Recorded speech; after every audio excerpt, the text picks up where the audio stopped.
Academia. Hello and welcome to the My Hero Academia podcast, episode 93. I'm Kendra. We're going to be talking about episode 85 of the anime, as well as chapter 264 of the manga. We have a very special guest with us today, Doctor. He is the host of the SSAA podcast, the Gintama Podcast, the DC Coded Podcast, the Poltergeist Report, Toot Sweet Pod, Rugrats Podcast. I'm probably missing some of them. Doctor, say hi. Hello, hi. Yeah, that's all of them. I still have a few more that I actually have on my Patreon. But yeah, okay. Because I added Poltergeist Report because I was taking it from your Twitter. I'm like, I listened to that one. I know that one. Yeah, the Poltergeist Report. Oh yeah, because it's like yeah, Colbert. exactly. Nice. Yeah. And I think the Rugrats one just had a new episode of it come out, I think. Yes, it should be out as we're recording this, if I timed it correctly. Yes, it is Two Grown Up, a Rugrats retrospective. I do that with my girlfriend. So, yeah, Nice. it's interesting. Very, like, a couple talking about, a couple taking care of babies and stuff. That's cute. I might give it a listen. I like Rugrats. And we have Sophie on. Hi, Sophie. Hello. And James. Hi. And Gary. Hey, everybody. And now for the news. There was a new Vigilantes chapter. Stuff is getting very dark and interesting, and there might be the return of the best character of the series. But what other news is there, Sophie? So we're going to have a new figure coming out, Momo's figure coming out from Belfine on September 2020. And it's really cute. You can change out her face. One face has got a cute little blush. The other one doesn't. You can move her limbs about a little bit. And it's from the... what arc was it? The end of term exam arc, where she's fighting with Todoroki against Ozawa and making the little Russian dolls and things. And for once, she doesn't make a cannon. That's what I was thinking too. I do like she has like a spear, and since her power has like red energy, it looks like it has the blood of her enemies. I like how there's the sheet there, and that they have the Matryoshka too, because I think that's like one of her trademarks besides the giant cannons. Mm-hmm. I think it's cool. Yeah. And Gary, I think there's some news about a certain video game. Yeah. My Heroes One Justice 2 came out on Friday over the world. It was on Thursday the 12th for Japan, though, so if you want to, go grab your copies. I think it's officially announced that there are 5 DLC characters coming, so we have that to look forward to. Yay! Do you know, is it being released, do we have to wait for like the English release, or is it only going to be in like Japanese? It came out on the 13th. It's only in Japanese. I don't think there's a dub. I mean, like the buttons and stuff are in English, and the text, it's subbed. Yeah. But it's not dubbed. Okay, that makes sense. I wish it was. Maybe they'll do it in the future if it gains steam a little bit, but we'll see. Nice.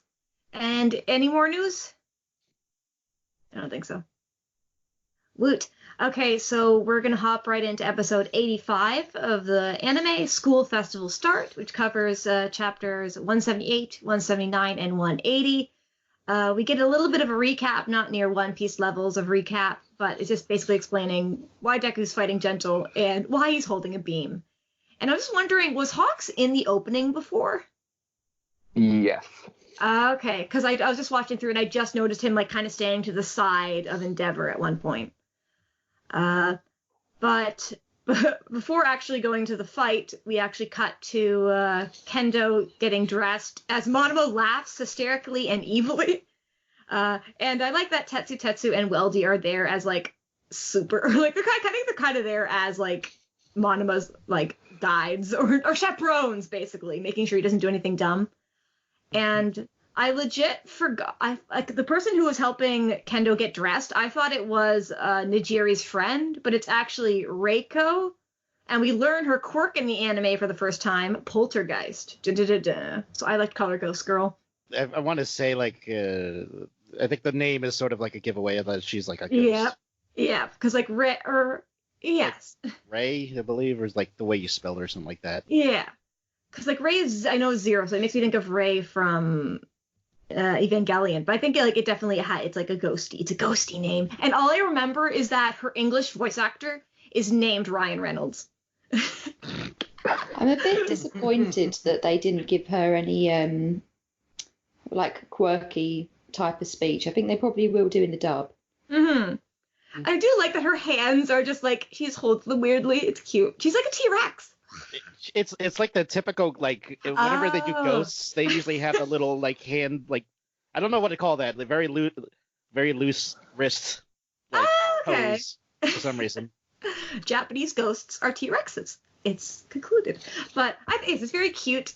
And Mono's kind of like, he's kind of complimenting her, kind of insulting her, and it's just like, aren't they? I thought they were friends, but I guess they aren't. And there's very funny animation gags with his face kind of in the corner of the frame screaming. And I forgot he was the one who entered her into the contest. Like, he is an evil genius. And it's all for Class 1B's fame and to be free from your fist. And it was all very distracting that the entire time he's dressed like Hobbit. And I really wanted Tetsu to hit him, but he didn't. And Kendo's like, whatever, I'm just going to win. And Ejiri's like, excuse me, I'm going to win. And then Bibimi Kenranzaki, which all I know, the Zaki part is mountain. Thank you, Gintama. And she just has big eyelashes, and she does the royal noble laugh,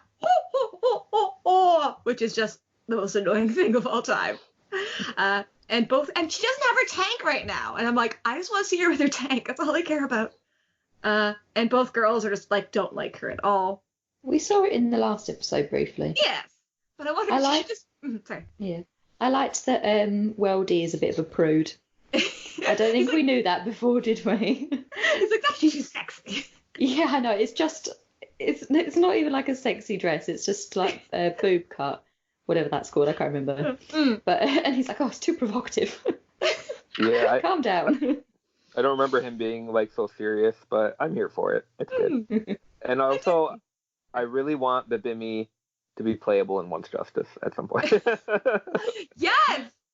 Just shoot. I don't know. They already have the canon animation from blah blah Momo, so now they can just like have the tank shoot a cannon. She can have an eyelash flash as a move or something. Oh, wink! Wink murder. Yeah. Yes.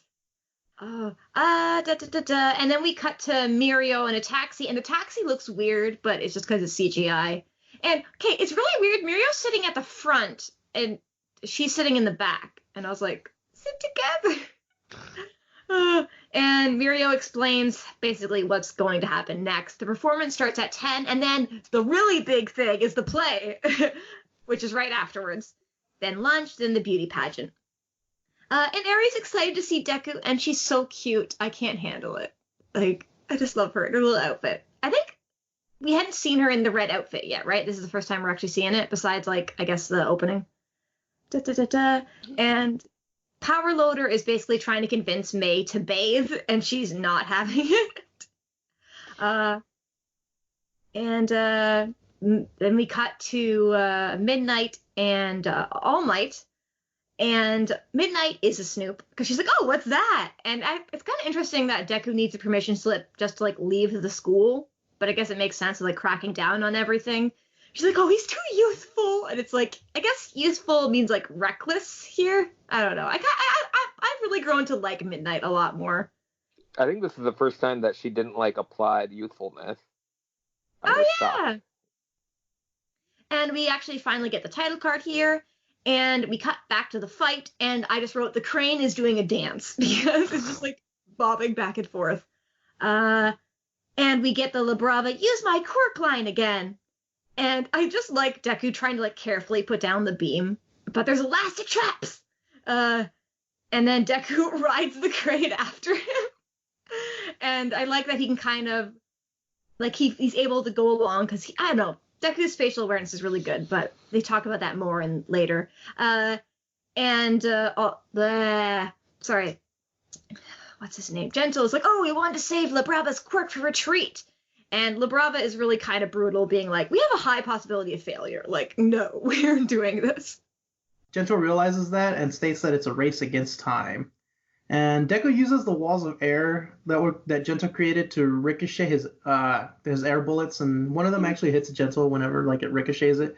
And then Deku uses that opportunity to pin them both down. And we get Labrava's flashback where she wrote a love letter to one of her classmates. This was kind of sad. This little flashback made me sad, but yeah, she wrote a love letter to one of her classmates, and the classmates like were talking behind her back in the classroom and basically called her a stalker. Oh. And then she was real sad because the love letter she was being mocked by the student she liked. And this is where we see that she spent her days on the computer instead, and that's basically where she discovered Gentle Criminal. And that's how she got so good at hacking, also, somehow. Yeah. But she basically says, she has this flashback of like the love, and she says that Gentle basically responded to her feelings and accepted her. And then I like that there was a little scene of them kind of like sneaking away, which I thought was pretty funny, like behind the cops. But we do cut to a scene of Labrava examining her face with the mirror while Gentle is kind of like hiding like on the other side, and he observes that she is checking out her dark circles around her eyes. And then we cut to another scene where while Gentle is about to give Labrava her code name, he turns around and we see that he now has dark circles around his eyes, which was a really cute little scene. But yeah. But we go back to the present where Labrava tells Gentle that she loves him, and Gentle just kind of responds with like a thanks. That was like, oof. And also, it was like, I shit her, or oh, it sounds like I'm saying I shit. But she said, I'm sorry, all of Japan.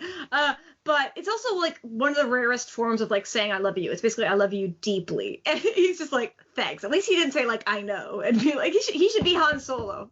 You too. Yeah. But yeah, he's basically like, thanks. But I don't know. Yeah. I know he does respond to it, but I don't know. I don't like the way he said it though. She's saying it to activate her quirk though. It's not like in a moment of romance. Yeah, and it's also really funny because Deku just pinned them down, and the next thing he hears is "I love you," and he's like, probably like, "What is happening?" Yeah.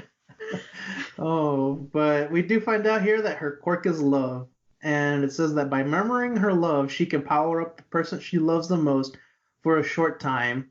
And then while that explanation is going on, we see Gentle kind of starting to overpower Deku, and he slowly starts to rise up. And the narration continues on that the deeper her love, the more power she can give. And if activated in a crisis, it can jump up to 10 times more. And it's also really funny because it's Present Mike doing the narration. So right after he says thanks, like after her confession, then Present Mike starts talking and his voice is really funny. So I know, like, this one was weirdly introduced. It wasn't as excited as like the other times that he does the narrations for him. I think they were trying to like fit the mood, but I was still like, oh my, I can't take Present Mike seriously. I know. But Gentle escapes, and we see him like covered in a pink aura, I guess. Mm-hmm. And he says that he doesn't like to use brute force, so he always cuts scenes like this. And he kind of karate chops Deku behind the neck. That line did not come out right. Yeah, he knocks Deku out with a chop. And while Gentle walks away, we find out that blow did not knock him out, actually. Mm-hmm. Deku states that he has fought harder, better, faster, stronger opponents than those two. Right, Kanye. When did you become a Robocop? And that he hasn't lost yet. And that's when we get to the ad break, and we see Labrava's title card, and obviously it states that she likes Gentle. And then we go to Gentle's, and he likes tea. We also find out that he is exactly 80 centimeters taller than her. Oh yeah, she's like 3.6 feet tall. She's 111 centimeters, and he's 181. Oh, and I guess my kind of question is for her, like her flashback was at the start of middle school. And it's not clear how old she is. I think in the manga, maybe later we find out, and she's not young. Like I think she looks a lot younger than she does. Horikoshi has answered this, and she is like an adult. She's just, as we saw from the flashback, she's just very short. Very short. So don't worry, anime only. It's okay. You can go right ahead. Oh no! And that's the thing. I think like one of the books near her had something written on it, and I was like, put subtitles there. What does that say? Does it say like university or something? I don't know. But after the ad break, we cut to the school festival, and then the way President Mike says, "Good morning." He said something else in English too, but I forgot to write it down. And then he continues on, and then we see Houndraw patrolling the premises, and I put down that he's a good boy. And President Mike announces that the school festival has started, and that's when we get, a shot of Deku, and he rushes into action. And Gentle says that they always use their lover mode to extract themselves. And says always, the two of them. And Deku just wants them to stop. So Labrava apologizes that her love wasn't enough to stop Deku. Gentle objects to that statement, saying that hadn't been proven yet. He then uses elasticized air to pin Deku to the ground in a move called Gently Sandwich, explaining that a sandwich is considered more elegant the thinner the layers are. It's basically like this tall tower that he's like compressing Deku down to the ground. That's so extra. Who would ever look at a sandwich and be like, oh, so elegant? Yeah, well, I think like the finger sandwiches at the French shops or whatever. I don't know. I'm not bougie, so I don't really know. Okay, so then he declares his desire from his middle years to leave his name in history. Remember me for centuries. Anyway. No! Or also like the cat song, Memories, they're so easy to live. I've never seen Cats. Yeah, I know that song. I don't know it too well though, but I know what you mean. So then he can't stop his dream just because Deku told him to. And Deku burrows underground and then pops back up. Yeah, that was weird. Deku is a mole. I think didn't he do some digging before? He watched the student exams and he got yeah. Well, that was kind of random to me though, but it was cool. Then it's nice to see him use his powers in different ways instead of like punch kick, Then Gentle wobbles back and forth on his tower of elastic air. And then Deku rebuttals that if he understands people's hopes and dreams so much, why is he targeting the school festival? And then Gentle gives off some major boomer energy with his reply of, because that's how it is. Then Deku references stealing the opportunity to see Eri smile for the first time, and Gentle only cares about fulfilling his dream.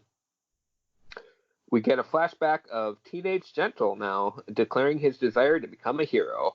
And we see that he is in an office with his shamed mother, with the principal, explaining that Gentle has failed the provisional license exam 4 times, and he's also failing his classes. He mentions that the school isn't even prestigious, and he recommends that Gentle voluntarily withdraw. His mother notes another student named Takashita doing well, and he assures his mother that he won't be discouraged. So then we see Gentle at a cafe, and he hears somebody cry out that a hero is needed, and so he rushes out to see what is happening, and we see a window washer teetering. Is that called scaffolding, or is it something else? Sure, okay. But the thing on the ropes that he's like suspended on is falling. I thought he was like a window cleaner. I thought that was like an AC unit that just was on or something. I wasn't sure what that is. Oh, I see. I wasn't sure. Yeah, he's in some dangerous situation. Yeah, I guess it looked a little hunkier than just a scaffolding thing. So then Gentle feels like the need to do something about it as he watches from the sidelines, so he attempts to use his quirk to create a cushion for the man to land on, but instead there was a hero that was attempting to fly up and rescue the man, but he's deflected by Gentle's power and bounces back, not able to help the man, and so he misses the cushion, and the big whatever it was bounces off of the cushion that Gentle provided, and it lands on the man after he hits the ground. And Gentle just looks on in horror. It is so sad. Yeah, it kind of... Oh, sorry, Doctor? Yeah, no, it's kind of... I was going to say, it's kind of sad that, like, even if that other hero wasn't there, he would have saved the guy anyway. Right. Yeah, they Yeah. kind of like reinforced that yeah, it didn't work. Yeah, Or and wouldn't just have like worked. it kind of makes me think of The Incredibles a little bit too, but also just like the fact that this is why like people can't just jump into action. There needs to be like I don't know, you need to have training and like Right. working together, communication. Like if he'd seen the other guy and be like, oh, I'm gonna do this, but obviously in the moment you just want to act. I don't know. I feel bad for Gentle. Yeah, it's kind of like he's doing what Deku would have done Yeah. had he had a quirk at that time. Mm-hmm. So I was also thinking of Tiger and Bunny. I don't know if Oh. you Yeah. remember the scene I'm talking about, but there's one where this kid, they're in school, two of them, and the one feels the need to act when there's like a hostage situation, and so he uses like teleportation powers to like rescue the hostage, but then she ends up getting shot because of what he did, Oh. and then he goes to prison for it. Mm-hmm.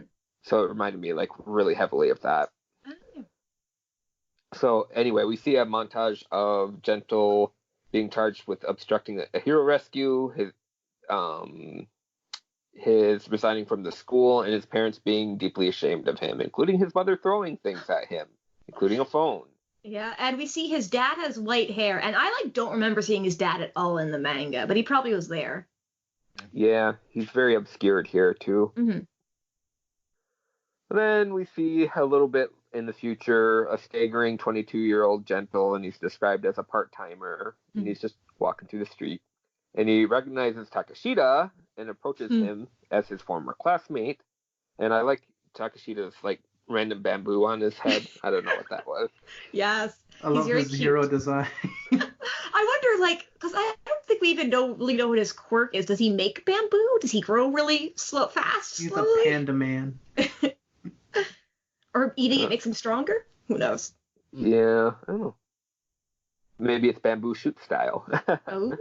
Ooh. Then Takashita, however, does not recognize Gentle in return.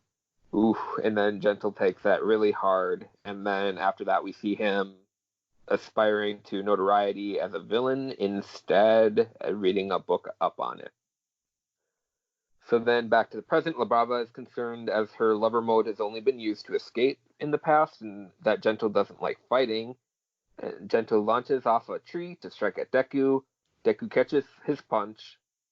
Labrava's quirk intensifies, and Deku notes that her quirk is making Gentle stronger. Mm-hmm. Gentle asks why Deku wants to be a hero and implies that his dream encompasses Labrava now too. Yeah, about his own quirk, Gentle, that is. Then Deku, or his own goal. Deku thinks that they are similar and that his own dream isn't just about him anymore. He thinks back about the people in his life, including All Might, his mom, Sir Night-Eye, Eri, and Mirio. And then Gentle tosses Deku into a tree. Then Labrava tries to use the Wi-Fi to disarm the UA security system, but they're too far away to use the Wi-Fi. So she rushes to get closer to UA. Gentle feels that her going alone is dangerous, and then Deku charges at Gentle again. Oh, Gentle then says that he's throwing away his shame and his his morals in a chance to try and defeat Izuku as a courtesy to him, which it makes sense in like a twisted way. And Labrava, as she's running off, she sees Hound Dog and a whole crop of ectoplasm clones coming towards them in the forest and begins to panic more. Izuku takes Gentle out quite easily. I guess the Labrava's quirk is running off. So Izuku takes him out and Gentle lands on his face with Izuku pinning him down. As Labrava comes through, we find out that she can only use her quirk once a day. And she runs at Izuku and just like claws and punches him, shouting at him. It just makes me think like she has like no like fighting skills really, and once per day just makes me think of D&D. She's like a D&D character. Yeah, but her efforts are making no use of her tiny little fists, and she's saying that they can't take Gentle away because he's her only light. Oh, it's so sad. I had to pause this and take like tea breaks because by the end of the episode I was getting so teary. That's the most gentle and also British thing of all time. Did you spill the tea? Maybe a little bit. Oh, okay. Gentle is like watching this, and he remembers when she first turned up at his door, and he didn't really want to take her on because she'd become a criminal if she joined him. But she's like, nah, I'm already a criminal. I've committed hacking crimes. So with that, he just agrees. Pretty quick change. But he's thinking about how he doesn't want her to get in trouble as well. And he uses the last wisps of her quirk to throw Izuku up into the air, telling him that he should be proud of himself. Izuku won. And we see that he actually used the last wisps of her quirk to throw Izuku off, not so that he could defeat him or run away, but so that he could hold and comfort La Brava. And he does this just as the hero teachers approach and find them, and that's how the episode ends. Aww. And I do love the pink smoke is making hearts near the end. Yeah, even when Izuku and Gentle were fighting in the air, sometimes the pink will go into circles, but every now and then it makes a cute little heart. Aww. And I'm sorry, Doctor, you didn't get the chance to talk as much, but how did you like the episode? Oh, this is. I think I said it out on Twitter. Like, I don't often watch the anime, mainly just because, like, I'm always watching other things. I'm very busy. But like, watching this is like I had read this maybe last year because I take breaks occasionally. But this watching this made me realize, like, man, this is actually a very sad, tragic story, and a fairly okay arc too. Because I'm like, man, I forgot how much emotion this thing was, and they turned like Gentle and La Brava into like these like tragic icons, and what was really, it's just like they're just like wholesome villains, if that makes any sense. And it's just like I think a lot of the anime, I often said it, and I remember saying in the beginning when the anime was starting, is the score is really like the highlight of the show, and they kind of really know how to like elicit the right emotions, depending on what track is being used. So it's like, yeah, in this one I was like, man, this is heavy and very very weighty. I don't know how else I could describe it. I'll ramble on more, but I'd rather let other people talk. Sure. I really love this episode. I really love Gentle's voice actor, because I think he does a really good job. Like, he's jokey, but then when he gets serious, it's like, his voice is just really cool. And I think I really love, just like, they did some good gags with Monoma, and then also like both Deku and Gentle got some really good, like, intense action shots. And it doesn't really feel like there was any fluff in this episode. It was all just like very da da da da. And I guess when I read it in the manga, I was mainly just like, why is Gentle here? I just want to see them do music. I don't care about this man. But now, like, watching it in the anime, I'm like, oh yeah, okay, I do feel for him a little bit more. I still just want to see the music, but I've definitely grown. Jay's rubbed off on me. I've grown. I'm a Gentle lover. I'm La Brava now. She can fight me. And La Brava's cool. I like that she's kind of the brains of the organization. Well, like, Gentle's like, oh, I gotta keep her safe. She's the one being like, okay, we're actually screwed right now. Like, we need to do something. They have a good dynamic with each other. James, what did you think? I will say that in the manga, I didn't care for Gentle or La Brava, but the anime just made me really love them. It's the voice acting, I guess, is what really gets you. So cute. And the music, too. Yeah, but like Doctor was saying that, yeah, they're kind of like wholesome enemies, because like their goals really weren't that destructive. They were just doing kind of like, they was just doing just YouTube level of destruction, I guess you could say. Doing it for the clout, I guess. It was a prank, bro. Yeah, but Oh, I just want to say, I do love, usually it's the villain who goes like, we're the same, but now I always like it when the hero goes like, oh, we're the same. Yeah, they kind of had like sort of similar ideologies, even though they were like, clashing and stuff. But other than that, I mean, it was a pretty good episode, and I feel sad that Gentle's arc is basically over. Even though I do want to see the music, just the anime really made me like them a lot. Gary, what are your thoughts? I Actually, I always liked Gentle. I don't Yeah. think he was like in my top 10 or anything before, but the anime did, like all of you said, really help cement him, a little further or higher in my rankings. I also like LaBrava a lot too.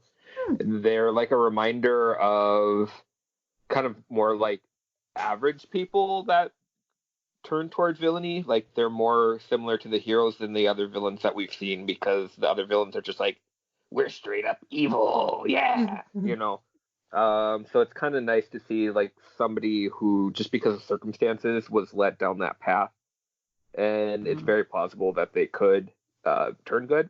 The only thing that really bugged me about the episode is like, I really wish that it had like a Squirrel Girl resolution, like where he just like reasoned with them and like helped them, to change their minds on the subject, instead of like another fist fight.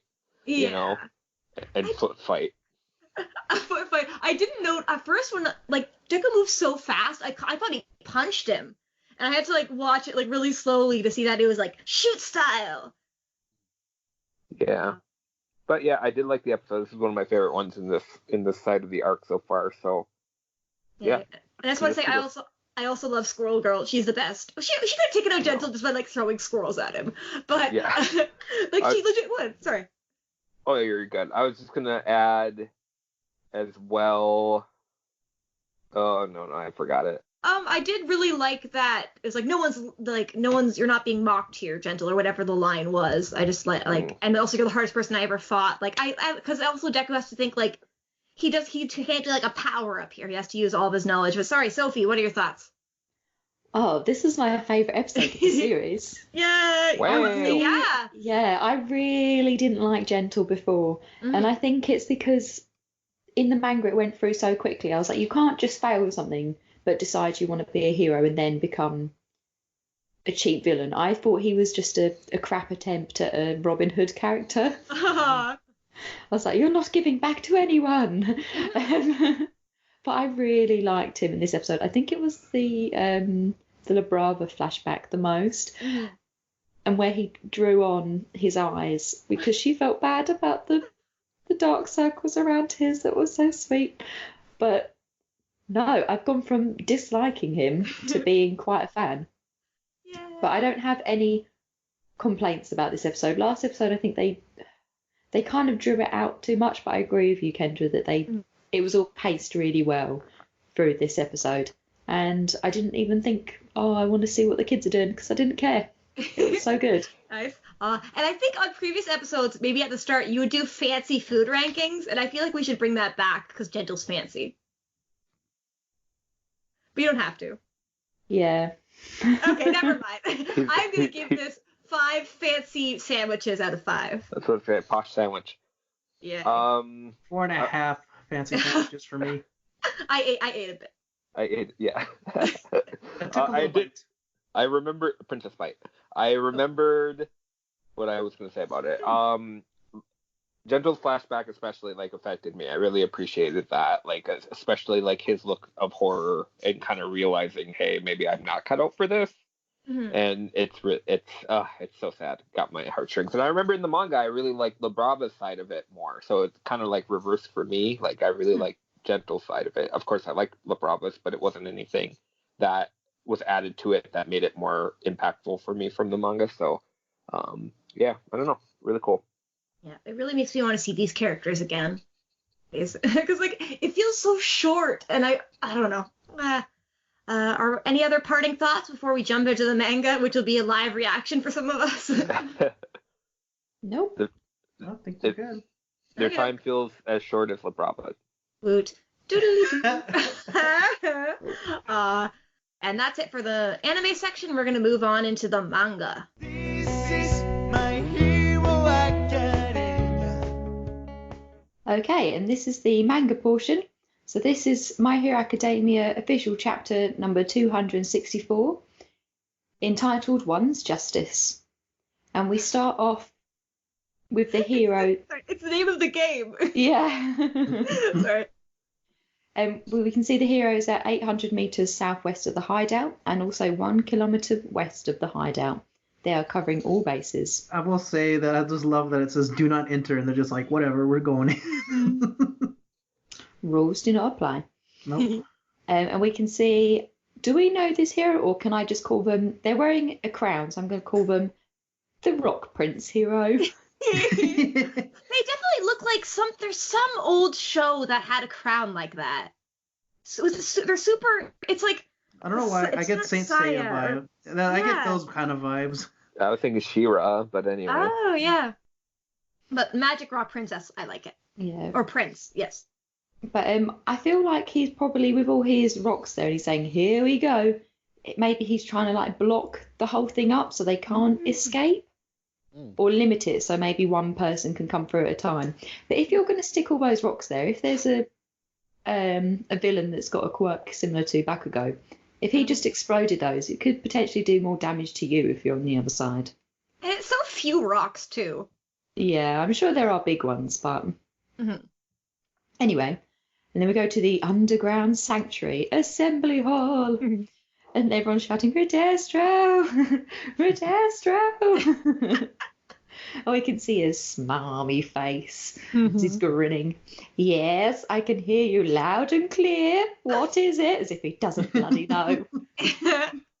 Today's conference is of dire importance. We can't afford any disruptions, says politician goat face behind him. I'm full of unexpected animosity. Goat face? Goat face, yeah. Okay. And everyone's just going, the heroes are coming, and he's smiling like he doesn't know. Our comms are all jarred, and the only way through is the mansion. A ridiculous number of heroes showed up out of nowhere. They've got the whole hideout surrounded. We hear a crumble, crumble, crumble, and then out of nowhere, his face turns to doom. And he gets the like birthmark style, showing that he's using his quirk, as he just suddenly goes from smile to, huh?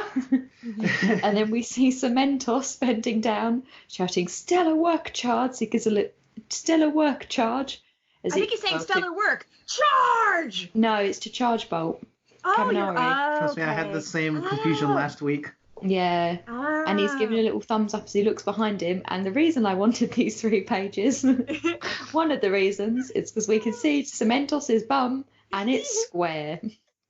He's a fully square body. Nice bum. Where are you from? UK. Oh, good joke. I liked it. Yeah. That'll be the perverts called the future. Yeah. The wolf whistle is outdated. I can't whistle. I can't whistle like that. Woohoo! I can't do it. Yay!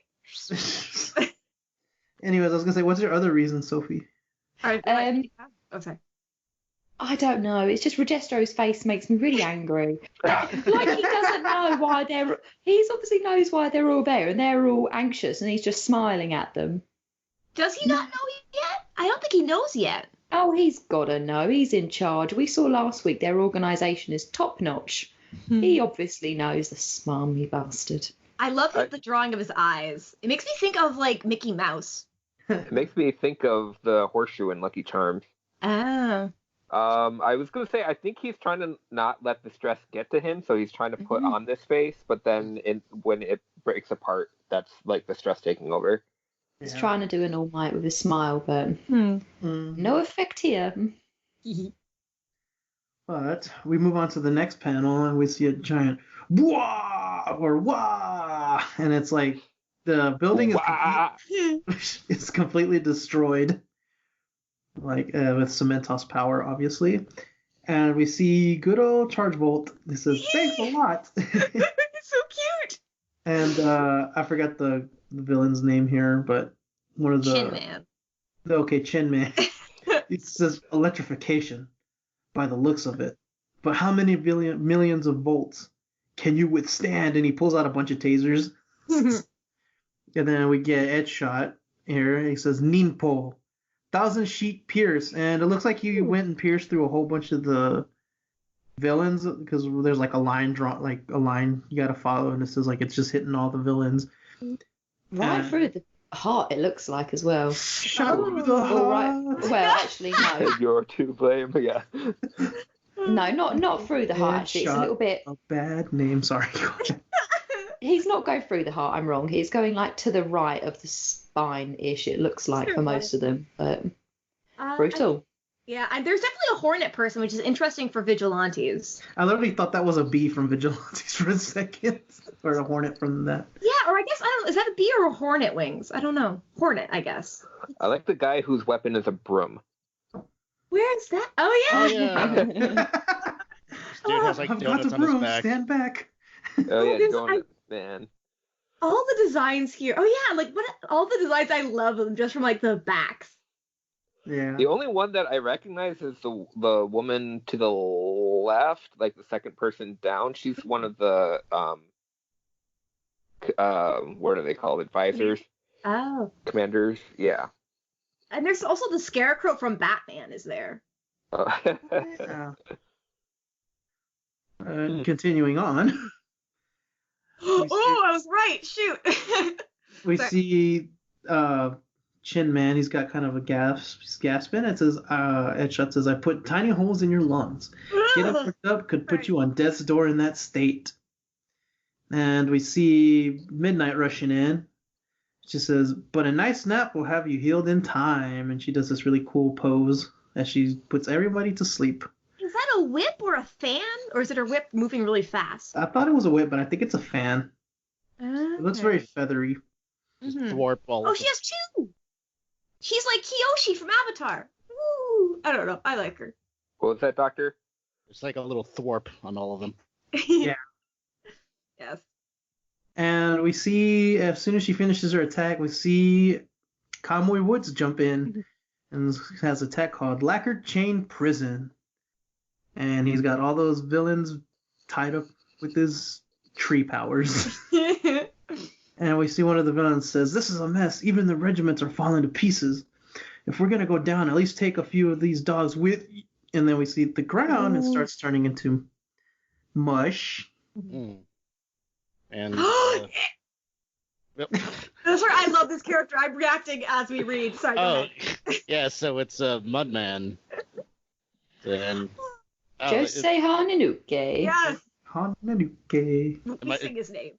okay. Did I miss this? Yeah. Like, is he from somewhere else or? No, he's class 1B. Oh, right. Yeah. He's been a while. skull-faced dude. I love him with all of my heart. Like, I don't. Yeah. The only thing is when we all failed, we were all not doing very well at pronouncing his name in the arc he was in, so we all somehow decided to sing it. That's why we're all such big fans. That's very, very basic.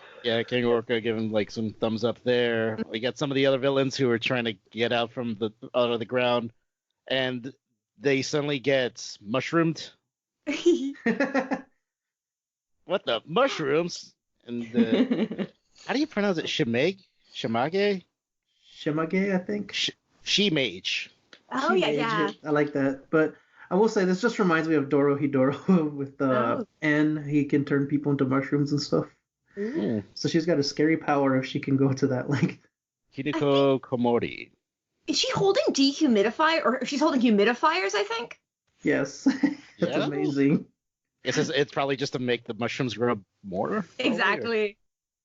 All right. So they're saying like leave the crowd control to me, Shroom. Is that like her like speech quirk? Or... I think so. Okay. All right, Shimage, whatever. We got it from here. Take down the top guns with our full force, and we then cut to the back shot of Hawks is saying he'll send out the date and time of the attack via code, and if I make it sound at least easy, believe me, it wasn't. And yeah, this is where it becomes very sad, unintentionally sad. Oh. Yeah. Double it has the ultimate. This is basically. Let me rephrase this. Yeah, a little bit of kung fu treachery here from Hawks.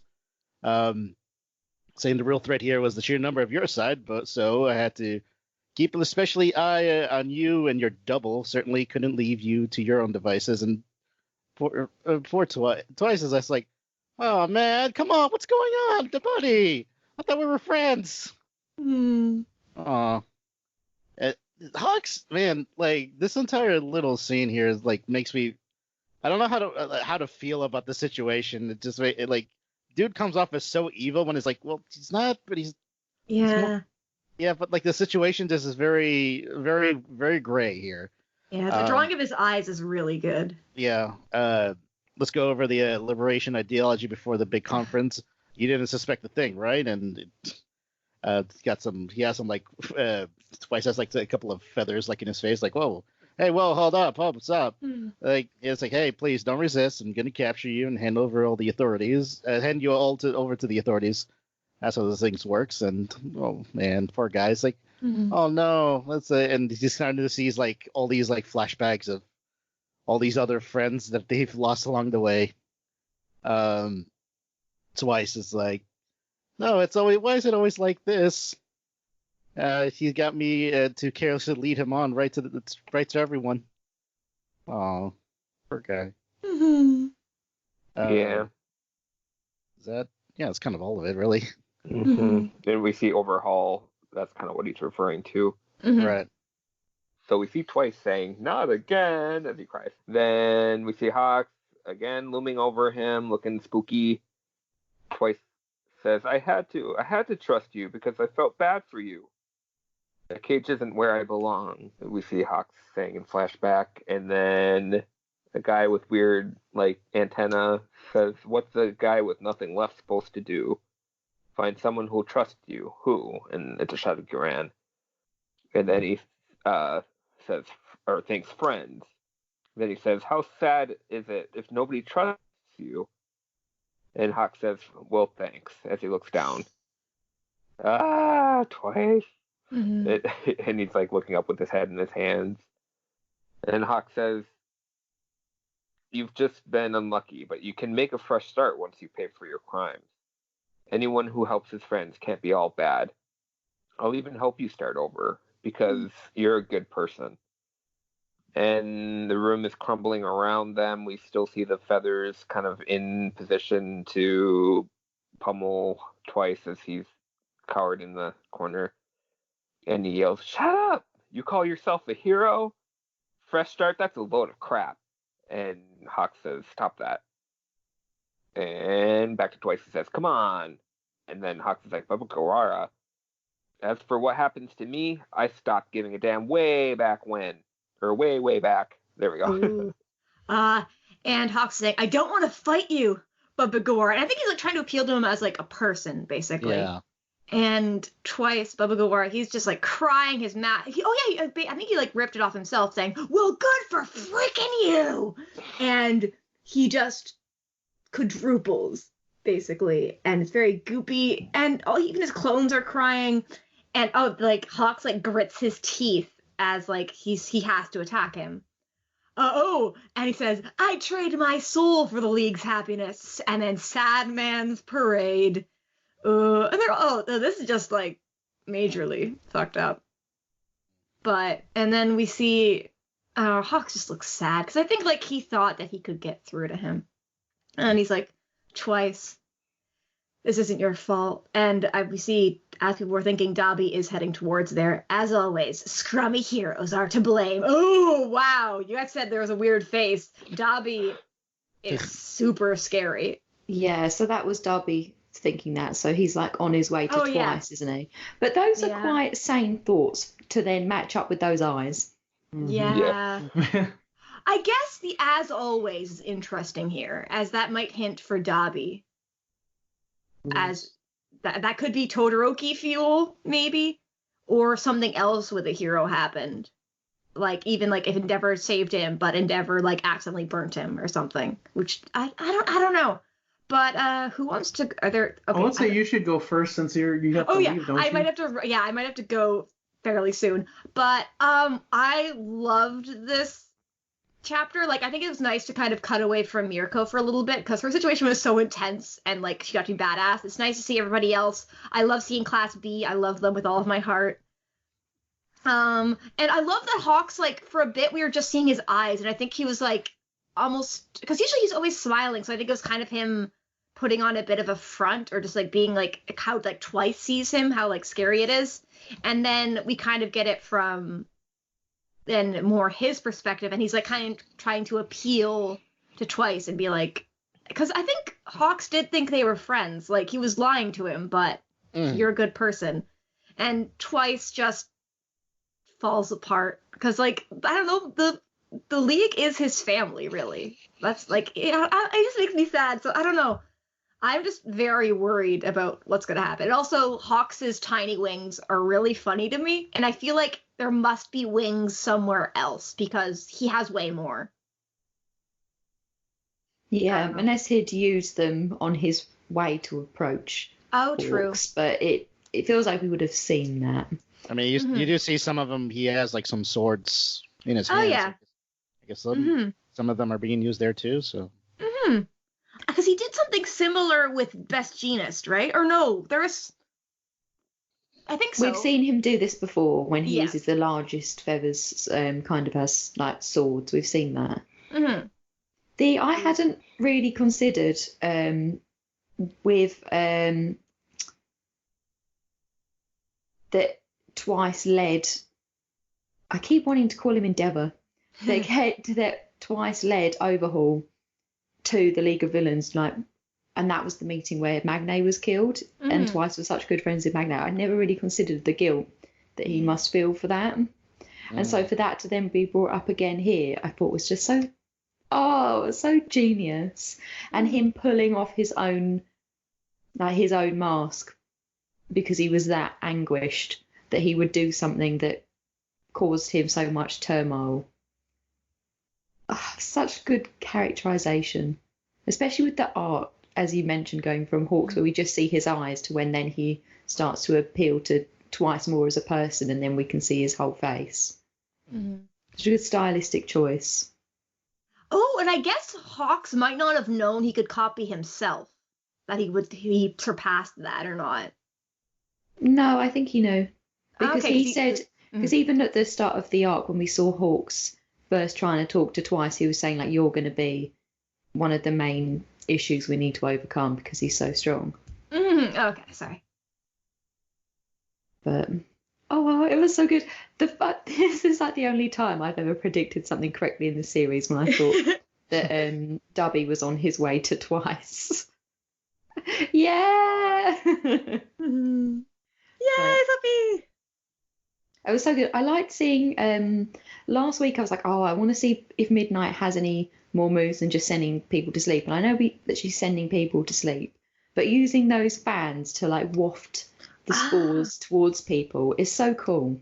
And it fits so well with her aesthetic as well. That was really good. And even just seeing that the fans it might just be because they're it's in motion, but it looks like they're feather fans. Which is the sexiest type of fan. I could have sworn in Vigilantes she has something else besides sleep, but like I go to her wiki and it doesn't say anything, so I need to reread Vigilantes. But I've come around to Midnight a lot. I love her. So who read second? Gary? Was it? That was me. Oh, James, what are your thoughts? Sorry. Okay, I really liked the beginning part. Like, there was just a lot of action scenes, and I did like Midnight doing her thing with the feathery fans. Kamui Woods did get a little bit of to shine, and Ned shot with his stabbing people through the lungs. That's kind of extreme, but whatever works, I guess. You can get a hole in your lungs and survive for quite a while. Oh, it's not a big deal. I knew a guy. Well, it is a big deal, but you can survive quite easily. I was gonna say I knew a guy who had one lung because he was shot during World War II. Like, he got shot through one of the lungs, and he was he raised horses, and he was like 90 years old with one lung, and I'm like, wow, like, this guy's stronger than I am. Yeah, you can survive with less of a lung than you think, and even with a hole to the lung, as long as it's not going to like fill up quickly with blood or air, you can survive with that for quite a while. Like, it happens quite a lot with like tall, slim young men. Sometimes they'll just walk along and like a hole will pop in their lung and they won't realise, and they'll have to come into hospital and get a chest drain and blah blah blah. But it's not actually, like, it's brutal, but it's not as brutal as it seems here. So for anyone that was worried, the heroes haven't overstepped their mark. And we did get to see Jozu Hananuke shine, which I do like that. We also got Sonic the Hedgehog, but he didn't need to see him do anything. He's just there. I just noticed him. And then Gimli is behind him. Yes. Yes, I forgot his name because he's not Crust. I think his hero name might just be his name or something. I forgot. Yeah, he's one of the top 10 heroes. The shield hero. Oh, yes. Or no, I think the other guy's shield hero. Crust is the shield hero. Oh, well, and who is Gimli? Yeah, okay. It's fast type. We always just call him Gimli, and this is why we I'm can't just gonna remember call his him- actual name. I'm just going to call him Ghibli. Okay. I just call him Gimli. He's no Thor or Orc Shield, but he is Gimli. Do you have any other thoughts, James? Sure, I do have some other thoughts. I feel so bad for Twice. I know he's the villain, but I don't know, he's so sad. Gimli's armored hero, Musha. Which I like might be Gimli his- better. Yeah, I I keep like Gimli. Sorry, Horikoshi, it's Gimli. That's why Weldy is Weldy now. Exactly. But no, I do like well, I don't like it, but like it's just sad that Twice just always feels like he can't be trusted by anybody and that he can't really make any friends, and I'm just like, poor Twice. But other than that, chapter good. Before I duck out, there's a weird thing where Hawks's feathers are ripping. Yeah, at the beginning where he What's happening? Is he What, making where smaller feathers out of them? Where there's the little holes in them. Yeah. I thought that was just debris falling through the, like, 'cause the whole place where they're in sort of coming apart, isn't it? Mhm. That was what I assumed it was. Mhm. I thought it was like mainly like the feathers ripping off of him, and you can see like one's going in motion towards Twice. So that's my guess. Oh, that makes sense. I was They're thinking, assassin feathers. yes, he's getting like, I thought he was just like ripping bits of the feather off as like extra tiny ammo. Yeah. But I like that better. Gary, what are your thoughts? Or did we do you already? Gary, did you mute yourself? I was on mute. I was working on it. Mhm. Okay. I don't have a whole lot to add. It was fine. I felt it was kind of a dry chapter, like nothing too exciting, but the action's coming. I'd like to see more of the commander characters, so looking forward to that. It was nice to see Midnight actually do something hero work related, and Redestro again. It feels like we haven't seen him again. It's kind of interesting that he's in charge again because Shiggy is incubating at the moment. But that's about all I thought. Doc, what did you think? This is a good chapter. I like this. I like probably the stuff with Hawks is probably my favorite of of this entire chapter. And mainly just like I love like I mentioned, Shades of Grey and sort of like the way that the portrayal of heroes in this in many ways is kind of they always try to blur the lines whenever they can, especially in where the focus is on the story currently. So like something for someone like Twice who always felt like such a damaged person, any kind of sort of levity that he has is always nice. And for when something bad happens to him, it like hits like 300 times. So I guess the outlook for him of seeing Hawks in this sort of like dark light and stuff, and like as a giant betrayal for him looking more sympathetic in the close up of his eyes as the tears are like coming down from there. It really nails the emotional weight of him, like that of being betrayed by what of the closest thing to a friend he could possibly get right now. And yeah, it continues to be this sort of like this, like the villain who, in many ways, could probably be redeemed, but you don't know if he can because of just how mentally he's just not there at most of the time. And then Hawks eventually kind of like the light coming back for him to kind of show like, look, he wants to help the guy. Yeah, he's betraying him now because we have to take down a whole league of villains and stuff like that, even though they changed the name. But whatever, you know what I mean. But still, it shows like, no, he knows that he wants to do good. He's trying to do good. He just wants to like help this guy out, but he's kind of having his hand forced in the situation. So yeah, it sucks. It sucks for in every situation. But yeah, I think it's a good chapter. It's all I can really say. Have you been reading week to week so far? No. I do this with every manga. Really, it's that I usually kind of like let it sit for like a month or so and then read. So, but yeah, I usually try to I try my best to like read when I can. But at least the kind of the lead up to here, at least has been good so far. So when did you when you read all through with this chapter, when did you start reading through straight again? When did Kendra text me? I forgot it. What was it? 2 days ago? I think where was I? I was like 8 chapters behind, roughly the day ago before we recorded. So timing more or less, yeah, it worked out that way. I'm a fast reader, so it's not a big deal. But no, it's something that I usually try to do whenever I get a chance. To like, what's been going on? It's usually basically use guys as like my way of knowing like, is something good happening? Let me go quickly check what's been going on. So that's usually my gauge of being like, I guess I should read now, just in case. So, but I did that with everything. So, but I'm enjoying it so far, so I can't really complain. Cool. Gary, were you going to say something? Oh, I was gonna say, like, with Hawks saying to Twice, like, hey, I purposely befriended you because I knew, you're the one that was gonna, help me the most in, like, betraying everybody. Like, that was pretty harsh. Like, why did he really have to say that? So, yeah. Oh, well. Yeah, I guess it's like, again, the shades of gray, and it's sort of, I don't know.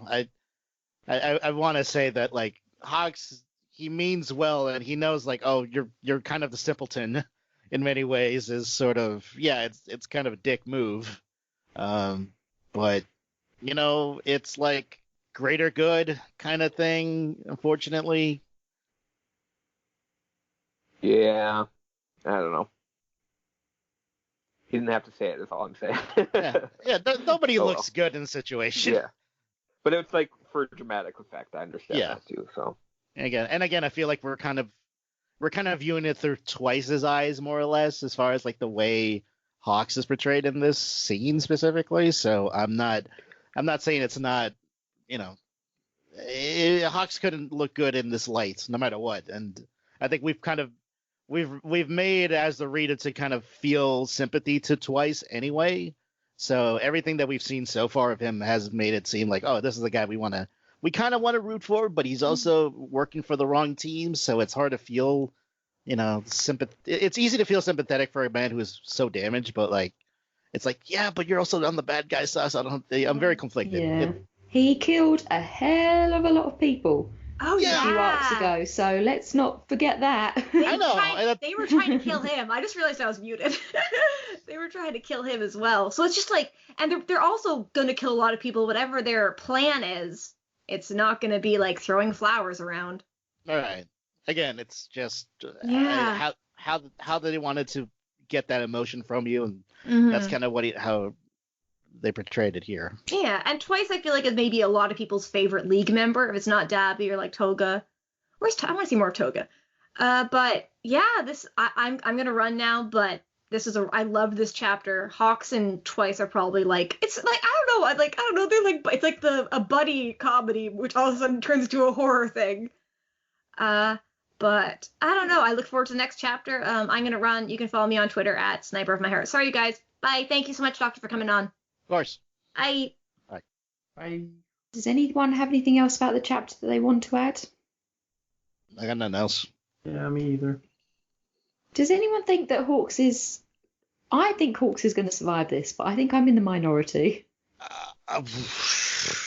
With Twice and Dubby going up on him, he probably won't. I think he's going to survive. I think he's become too popular to kill off. I'd say he survives this situation and then something else hits him later. Yeah, he gets killed by a falling brick or something. Something. I feel like there's going to be a moment of like, okay, he's in the clear. Someone else shows up or something else shows up. We don't know. We'll say, will he fly on little wing? Kind of like. Oh, his wings are too tiny for him to fly.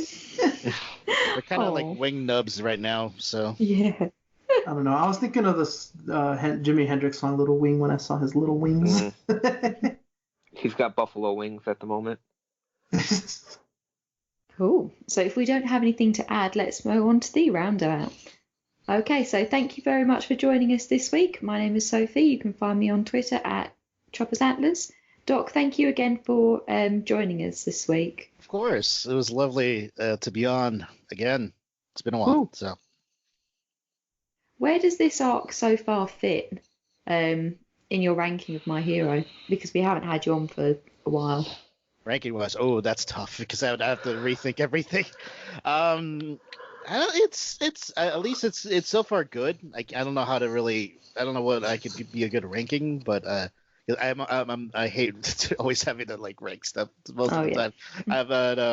But I've been. All I can say is that I've been enjoying it so far. I love the sort of like be entrenched into this sort of like playing double agent stuff with Hawks and like having the heroes all come in at once and like to gang up on the villains is really fun to see. Just to see more action and just to see more of the heroes and villains really, just so you can get a little bit variety with the action. But so far so good. I can't complain. Do you have any favourite moments from what you've read through in the last 8 chapters? Shoot. I don't think I have anything right now offhand, unfortunately. I'm kind of take it as I see them. So it's like I would have to read back through up again just to like get a feel. But yeah, so far I can't really say much on right now. Cool, thank you. James, where can we find you?